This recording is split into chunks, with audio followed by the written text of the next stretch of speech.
Yan, good afternoon sir. So my name is Janet po, distributor po ng ating Truso. So sir, bago po tayo magsimula sir, pwede po ba magpakilala muna tayo sa mga viewers natin? Ano po yung pangalan natin? Taga saan po tayo nakatira? Then ano po, o ilang taon na po tayo at ano po yung ating trabaho? Magandang hapon sa lahat. Ako po si Dominic Bigarin, isang security guard, nagtatrabaho sa Kaap. Ako'y 40 years old na.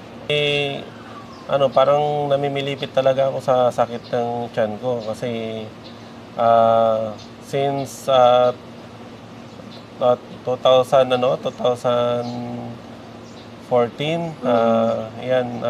may ulcer na ako.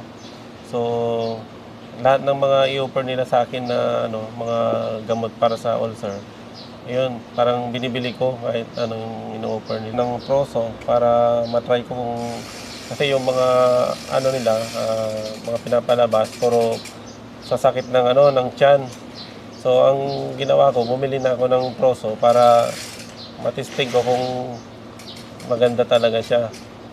Pag yung kagaya niyan, pag yung umahapdi talaga yung pag siya, pag sinumpong talagang napakahapdi. So hindi ako nakakain ng mga mamamantika na pagkain, bawal, mga maasim, lahat. Mayroon din yung nano. Sa through online din yun, sir? Online din. So, kumusta, sir, nung paggamit nyo ng mahal din yung mahal din yung gano'n. Parang tinigil ko na siya eh. Kasi nung lumabas itong Troso, parang tinigil ko na yung yun.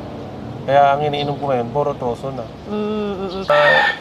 Iba na may nararamdaman dyan na ulcer din, gagaya ko. So, itry nyo na yung Troso para gumaling na rin kayo sa mga sakit nyo ng tiyan, gagaya ng